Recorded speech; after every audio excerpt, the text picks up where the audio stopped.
নির্বাচনী আবার সুস্থ নিরপেক্ষ নির্বাচন হয়, নির্বাচন সরকারের অধীনে তারা হয়তো জানান পর্যাপ্ত হবে, তাই তারা নির্বাচনকে প্রলম্বিত করার জন্য বিভিন্ন অজুহাত নিয়ে পিয়ারের কথা বলছেন। জুলাই আগস্ট যে ঐতিহাসিক ছাত্রগণ অভ্যুত্থানের মধ্য দিয়ে যে সরকারের পতন হয়েছে, আজ থেকে 10 মাস পূর্বে 11 মাস চলছে। এই দুনিয়ার মধ্যে বাংলাদেশের মানুষের যে আশা আকাঙ্ক্ষার যে প্রত্যাশা ছিল, যে ফেসিবাদ মুক্ত বাংলাদেশে যে দীর্ঘ 16 বছর এই দেশের মানুষ ভোটাধিকার থেকে বঞ্চিত ছিল, যে মানুষের যে ভোটাধিকার, যে আইনের শাসন, বিশেষ করে স্বাধীনতা, ন্যায় বিচার, মানবাধিকার সেটা প্রতিষ্ঠিত হবে, সেটা কিন্তু আমরা লক্ষ্য করেছি। যেটা দিন দিন ঠিক হয়ে যাচ্ছে আন্দোলন সংগ্রামের মধ্য দিয়ে এবং সদস্যকে রক্তের বিনিময়ে। আমরা দেখেছি আমাদের আবুল সাইদ, ওয়াসিম আকরাম, তামিম সহ প্রায় 2000-এর বেশি মানুষের ছাত্র জনতার রক্তের বিনিময়ে। এবং আমরা দেখেছেন দীর্ঘ 16 বছরের যে আন্দোলনের মধ্য দিয়ে আমাদের যে কাঙ্ক্ষিত প্রত্যাশিত যে স্বৈরাচার মুক্ত একটি বাংলাদেশ প্রতিষ্ঠা করেছি, যে নতুন বাংলাদেশ বিনির্মাণের জন্য যে প্রতিশ্রুতি দেওয়া হয়েছিল, তার পরবর্তী আমরা দেখেছিলাম যে এই দেশের সকল জনগণের সমস্ত শ্রেণীপেশার মানুষের সমর্থনের মধ্যে দিয়ে বর্তমানে অন্তর্বর্তীকালীন সরকারি গভর্নমেন্ট ডক্টর মোহাম্মদ ইউনূস সরকার প্রতিষ্ঠা হয়েছিল। বিশ্ব বিজয়ী এবং নোবেল বিজয়ী ডক্টর ইউনূস সরকারের কাছে মানুষের সঙ্গত কারণে অনেক আশা আকাঙ্ক্ষা প্রত্যাশা ছিল যে আগামী 3 মাসের মধ্যে হয়তো তিনি একটি অবাধ, সুস্থ, গ্রহণযোগ্য, ইনক্লুসিভ, একটি ক্রেডিবল, একটি অংশগ্রহণমূলক নিরপেক্ষ নির্বাচন করবেন। সেই নির্বাচনের মধ্য দিয়ে জনগণের সরকার প্রতিষ্ঠা হবে। কিন্তু আমরা দেখলাম এই দীর্ঘ 10 মাসের মধ্যে দৃশ্যমান আমরা নির্বাচনের তারিখ নিয়ে যখন আমাদের আলোচনা করছিলাম, তখন সেই আলোচনার মধ্য দিয়ে তারা বিভিন্ন সংস্কার বিচারের দাবি নিয়ে আসছিল। সেই সংস্কার বিচারের দাবির ব্যাপারে আমরা বলেছিলাম সংস্কার এবং বিচার একটি চলমান প্রক্রিয়া। সংস্কার বিচার অবশ্যই আমরা চাই। সংস্কার অধিকাংশ সংস্কার আমাদের করেছি। আমরা 31 রাষ্ট্রীয় সংস্কারের মধ্যে আমরা দেখেছেন যে বিএনপিও সেই সংস্কারের যে উল্লেখযোগ্য সংস্কারগুলি করেছে। আমাদের ডক্টর আলী রিয়াজ বলেছেন বিএনপির অধিকাংশ সংস্কারই করেছেন।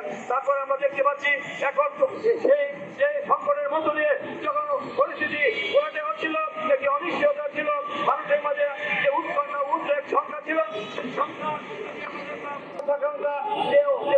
উদ্বেগ ছিল, সেটা নিরসন করে এই রাজনৈতিক দল এবং এই দেশের আমরা দেখেছি সমস্ত শ্রেণীপেশার মানুষের মধ্যে সবচেয়ে নিঃশ্বাস তারা ফেলেছে যে আগামী 2026-এর ফেব্রুয়ারি মাসের প্রথম দিক থেকে নির্বাচনের কথা হয়েছে। সেই কথাতে মানুষ অনেকটা আশ্বস্ত হয়েছে। কিন্তু আমরা দেখলাম পরবর্তীতে বেশ কয়েকটি ইসলামী দল এবং আমাদের এনসিপি সহ কিছু দল তারা সেখানে এই বৈঠককে তারা ভালোভাবে গ্রহণ করতে পারেননি। তারা সেখানে আমরা বলছেন যে দৃশ্যমান সংস্কার এবং বিচারের তারিখ হলেই সে নির্বাচন হতে পারে। তারা যদি কিন্তু লাগিয়েছেন, আমরা দেখতে পাচ্ছি তারা কেউ বলছেন যে আবার তারা যুক্তি দিচ্ছেন জাতীয় নির্বাচনের আগে স্থানীয় নির্বাচন করতে হবে, জাতীয় নির্বাচনের পরে জাতীয় নির্বাচন হবে। এই ধরনের যুক্তি দিয়ে তারা পরিস্থিতি ঘোলাটে করার জন্য তারা একটি ষড়যন্ত্র লিপ্ত হয়েছে। আমি মনে করছি যে এই মানুষ যেখানে যাচ্ছে নির্বাচন, এই দেশের মানুষ, রাজনৈতিক দল, দেশি বিদেশি সমস্ত শ্রেণীপেশার মানুষ যেখানে ঐক্যমত হয়েছে। আমরা দেখেছি উপদেষ্টা পরিষদের সদস্যরা সেখানে সন্তুষ্টি প্রকাশ করেছেন। তারপরে আমরা কেন আজকে তারা এই নির্বাচনকে প্রলম্বিত করার জন্য, দীর্ঘায়িত করার জন্য, আবার নির্বাচন না হওয়ার জন্য সেই পতিত ফেসিবাদী সেই শক্তি, সেই স্বৈরাচারী ফেসিবাদী শক্তি দানবীয় সরকারকে আবার সুযোগ করে দেওয়ার জন্য যে আমাদের একটি পায়তারা করা হচ্ছে। তারা জানে যে নির্বাচনী আবার সুস্থ নিরপেক্ষ নির্বাচন হয়, নির্বাচন সরকারের অধীনে তারা হয়তো জানান পর্যাপ্ত হবে, তাই তারা নির্বাচনকে প্রলম্বিত করার জন্য বিভিন্ন অজুহাত নিয়ে পিয়ারের কথা বলছেন, যে সংখ্যানুপাতিক পদ্ধতির কথা বলছেন। তারা বলছেন যে সংস্কারের কথা বলছেন। এই কথা বলে তারা দেশে একটি অস্থিতিশীল পরিস্থিতি তৈরি করার চেষ্টা করছেন। আবার সেই স্বৈরাচারের দোষরা যারা হাজার কোটি টাকা, 18 লক্ষ কোটি টাকা বিদেশে পাচার করেছে, সেই সকল দুর্নীতিবাদ, সেই দুর্নীতিবাদ পেতারা এখনো আওয়ামী লীগের দোষররা পেতারা ঘাপটি মেরে প্রশাসনের বিভিন্ন জায়গায় সমাজে অবস্থান করছেন। তাদেরকে আইনের আওতায় এখন আনা হয় নাই। তারা বসে ষড়যন্ত্র করছেন। ষড়যন্ত্র করে তারা আবার রাজনীতিতে প্রবেশ করার জন্য গভীর চক্রান্তে লিপ্ত হয়েছে।